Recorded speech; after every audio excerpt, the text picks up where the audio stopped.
Dan kadang memang orang-orang di ruqyah itu kadang garap di ruqyah tok, kadang rasanya wedi, aja-aja nyong kesurupan, aja-aja nyong iya. Dan kita harus meyakinkan ruqyah itu bukan kesurupan, ruqyah itu bukan buang belis, tapi ruqyah adalah ibadah. Itu yang paling penting menurut saya. Jadi untuk meyakinkan marki, ruqyah itu adalah ibadah. Nah, ibadah itu nyatanya kita membaca Al-Fatihah, ayat kursi, ikhlas, anas. Kita niatkan ibadah. Nah, setelah ibadah kita baru mohon pada Allah, mohon untuk virus, bakteri, kuman ataupun gangguan medis lainnya untuk dikeluarkan dari tubuh kita. Nah, itu kan baru doa. Selagi kita membaca ayat-ayat itu ya kita fokus hanya ya ibadah, niatkan ibadah baca ayat Allah. Itu yang saya sampaikan kepada markir. Jadi untuk menghilangkan rasa takut, masalahnya orang di ruqyah itu kebanyakan kan korban sinetron lah. Wong di ruqyah mesti kesurupan, wong di ruqyah jerit-jerit, nangis-nangis. Walaupun kenyataannya ketika di ruqyah dia memang non medis dan frontal, tapi kan minimal dia jadi mau di ruqyah. Dan tidak jarang juga ketika jane angen-angen wis kepengin banget di ruqyah, wis ngundang mari ngomah ya nyong wis agi marani mongana, ketika bene tekan ngomah tok aja siki. Dan ketika dia menolak aja siki, kita malah saya semakin yakin bahwa itu nanti di ruqyah pasti non medis. Nah, sering kita jumpai seperti itu. Jadi bikinnya kepengin di ruqyah bene ngabari kene wis teka malah kon aja siki. Dan biasanya kalau situasi yang seperti itu ketika di ruqyah pasti reaksinya non medis. Itu pengalaman saya. Masalahnya itu ya memang banyak juga sih ya, kadang angan-angan kepengen di ruqyah. Tapi ketika bene diparani tok aja siki. Dan kita harus memberi apa ya jenenge ya masukan supaya dia benar-benar di ruqyah. Dan ketika kita memberi masukan itu menjelaskan masalah ruqyah adalah ibadah, tapi dalam hati kita ya sempat membaca juga sih innahu min Sulaiman wa innahu bismillahirrahmanirrahim alla ta'lu alayya wa'tuni muslimin. Insyaallah dia jadi mau. Itu kan ayat ada. Kalau nggak salah itu kompilasi yang ada. Itu bisa untuk meluluhkan hati seseorang. Mungkin kayak gitu ya.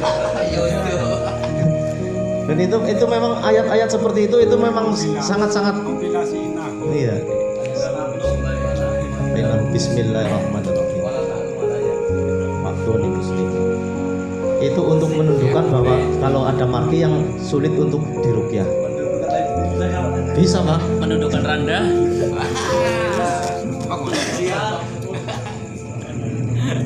Dan pengalaman yang lain ya, kita memang di Wonoharjo alhamdulillah sudah terbentuk rutinan setiap malam Rabu Wage 2 bulan sekali. Carane nggo nyelani wong rutinan men pada mangkat nang PACKB ya kita diranting 2 bulan sekali, menaja kerepen lah rutinan. Dan ketika kemarin itu di gunung dilalah yang sing jenenge rutinan, kadang ana sing kepengin deleng kita tarik saja ikut ruqyah. Dan ketika di ruqyah memang ada yang begitu minum air langsung menyot, mendelik nantang gelut. Nah itu jelas non medis. Dan ketika seperti itu ya kita ya memang praktisi tidak boleh takut. Intinya itu yang harus kita ingat, praktisi nggak boleh takut dan kita harus kuat dengan ayat Allah.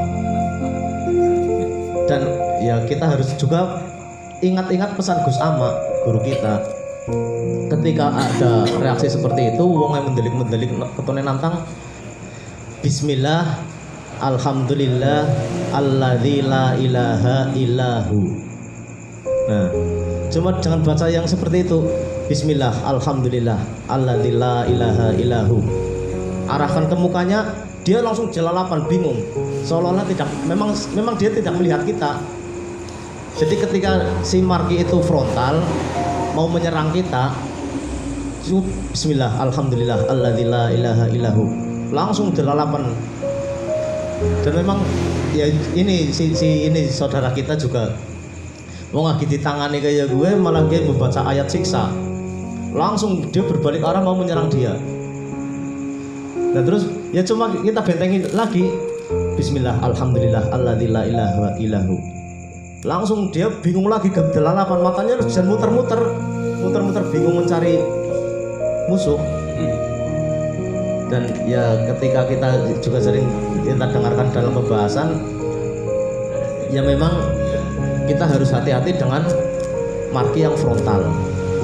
Dan ketika menghadapi marki yang frontal, ya memang itu ayat bentengan agar kita tidak dilihat oleh bangsa imut. Jadi walaupun itu santet atau sihir atau apa, insya Allah si dukun pun nggak bisa melihat kita, si pengirim itu nggak bisa melihat kita. Itu memang Gus Amma selalu menjelaskan seperti itu. Dan ayatnya cuma seperti itulah. Alhamdulillah, alladzi la ilaha illahu. Itu ayat perbentengan supaya jin, setan, iblis dan sebagainya tidak bisa melihat kita, tapi kita bisa menarik dia. Bahwa kalau itu sihir, santet dan sebagainya, si dukun yang ngirim pun insya Allah yakin kita tidak bisa dilihat.